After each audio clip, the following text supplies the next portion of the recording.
again, it's Dips from dipsdesigns.com here, and I'm back with the next video in my YouTube card making tutorial series. I'm going to show you how to make this pleated heart TentFold card. This card features Tonic Studio's Indulgence Affections dies, but I'm also going to demonstrate how simple it is to achieve this pretty pleated aperture as the card focal point. And you could use this technique with any of your dies that you have in your collection. I'm going to make this as a homemade birthday card, but this layout would also work equally well as a Mother's Day card, wedding or engagement card, or even a Valentine's card. Please do subscribe to my channel for more video craft tutorials, but for now I'm going to run through all the bits I'm going to use to make this card. To start with, I have this lovely stack of Rondell patterned cardstock by Prima Marketing. This is a 15cm or 6-inch square pack, and I've picked 3 coordinating sheets. And with this last sheet I've cut 2 strips that are 3.5cm or 1 1/3 inches wide.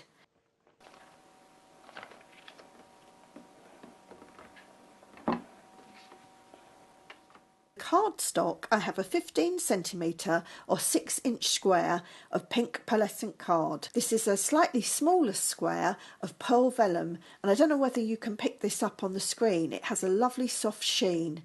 This measures 14.5cm or 5 3/4 inches square. For my card base, I took an A4 sheet of pink textured card, scored it in half, and then trimmed it to 14.85cm or 5 7/8 inches wide to create a square TentFold card base. I've kept the offcut from this along with bits from the mats and layers, and I'll be using these to die cut my embellishments. Finally, the dies that I've used in this card are by Tonic Studios. This is not a sponsored video, but I did used to blog for Tonic Studios, and I received these dies from them during that time. So I'm using the Indulgence Affections Heart Square base, and as you can see, the outer cutting edges on these dies are separate from the detail dies. This range also has a selection of inserts and sentiments that fit into the inner heart, and I'm going to show you how some of these would look on the finished card. I'm also going to use the largest dies from Tonic's square and scalloped square layering die sets. I love using sentiment dies on either the front of the card or inside my card, and this happy birthday die is such a useful one to have to hand. I'm also going to create an embellishment using a butterfly die. So I cut all these pieces with my guillotine, and I will be using a scoring board and a die cutting machine, and mine is a grand calibre. You'll find a list of all the dies and materials I've used for this card in the description box below. So to start, I'm going to create the die cut patterned top layer to my card. I've got this really pretty sheet of patterned cardstock, and I'm using the outer 2 detail dies from the Affection Square Heart base and the outer detail and inner heart edge dies from the Affections Heart insert on Mother's Day. That's a bit of a mouthful. You can also see that I've not used any of the edge dies. So make sure that your dies are evenly spaced, and then use low tack tape to keep them in place before passing everything through your cutting machine using the standard cutting sandwich.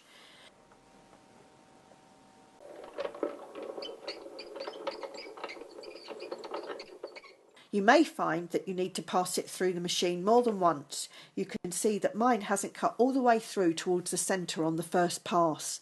So I'm just going to turn the card by 90 degrees after this first run and pass it through again.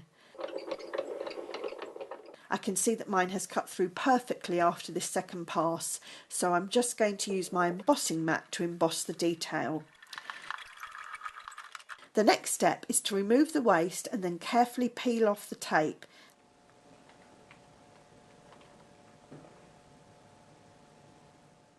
Lift off the dies and set them to one side.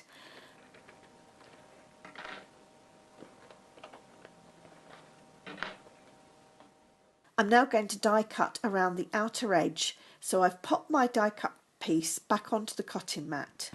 However, instead of using the outer edge die from the Affection Square Heart base, instead I'm going to use the largest die from the square layering die set. Align this centrally over the die cut area. It can help if you resit into place the middle die, as it helps give a visual reference to making sure that the outer die is correctly positioned. I'm happy with this now, and I'm going to tape it down into place.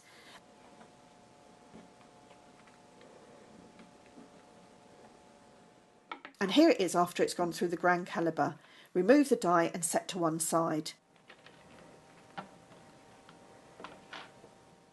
The reason that I use the largest square die to cut the outer edge of my pattern piece is that it's very slightly smaller than the outer edge die of the Affections square heart base, but I'm now going to use this to die cut the pink matte layer. Use whichever wet glue you like to apply a thin layer of glue to the back of the detailed die cut layer.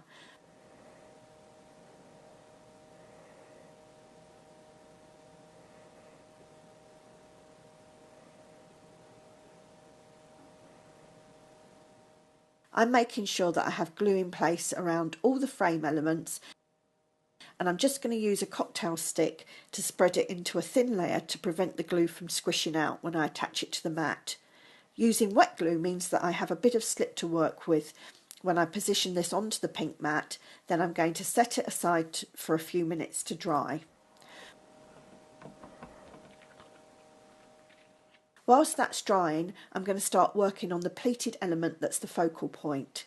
Take the 2 strips of pattern card and use your scoreboard to score them every 0.6 centimetres or 1/4 of an inch, which on my Martha Stewart scoreboard is every other score line. Once I have both strips scored, the next stage is to concertina pleat them like this.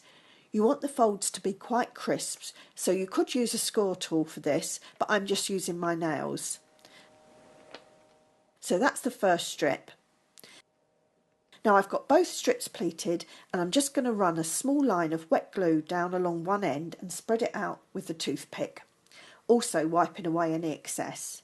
Then I'm going to line up with the second pleated strip and adhere them together like this. I'm just pinching them together and making sure that they are aligned.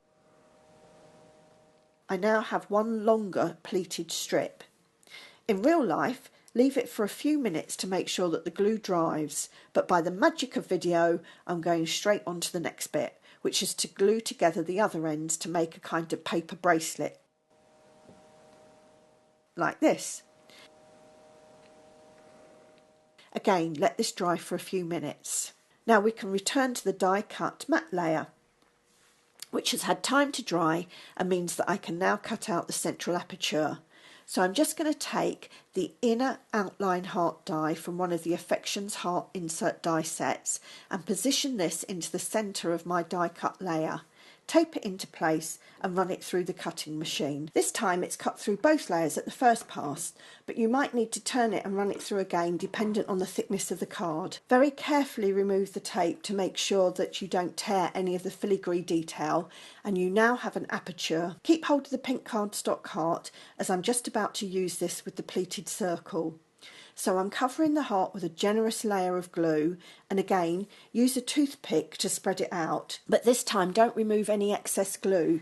You need it to be quite thick. Now this bit can seem a bit tricksy, but I can assure you it's quite a bit easier if you're not filming it at the same time and trying to make sure that it's clear to see and in shot. If you lightly press down on the top of the pleated circle, it pops out into a rosette. Transfer this onto the glue covered heart and press down, then place a light weight on top of the rosette until the glue has dried. It's probably best not to use your dies on their magnetic sheets, but I was having a little panic as I'd not bought anything into reach to do this. Let it dry and set up.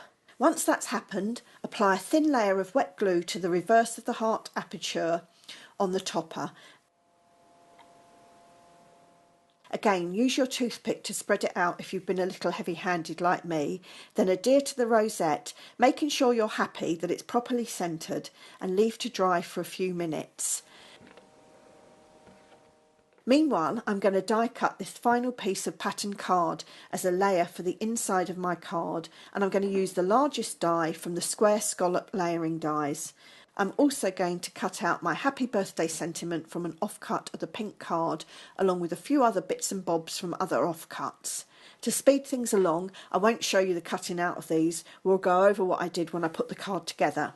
Okay, so the final bit of prep that I need to do is to apply a double depth of 3D foam tape around the edge of the back of my topper.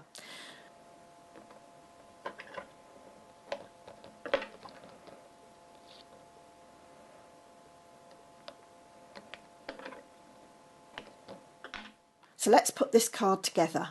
Take your TentFold card blank and stick the vellum square to the front. I'm just using double-sided tape, which will all be covered by the top layer.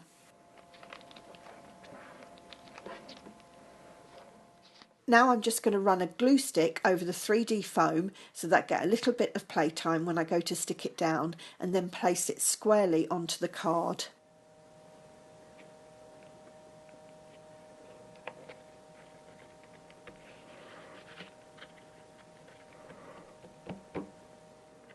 Next, stick the backing sheet to the inside of the card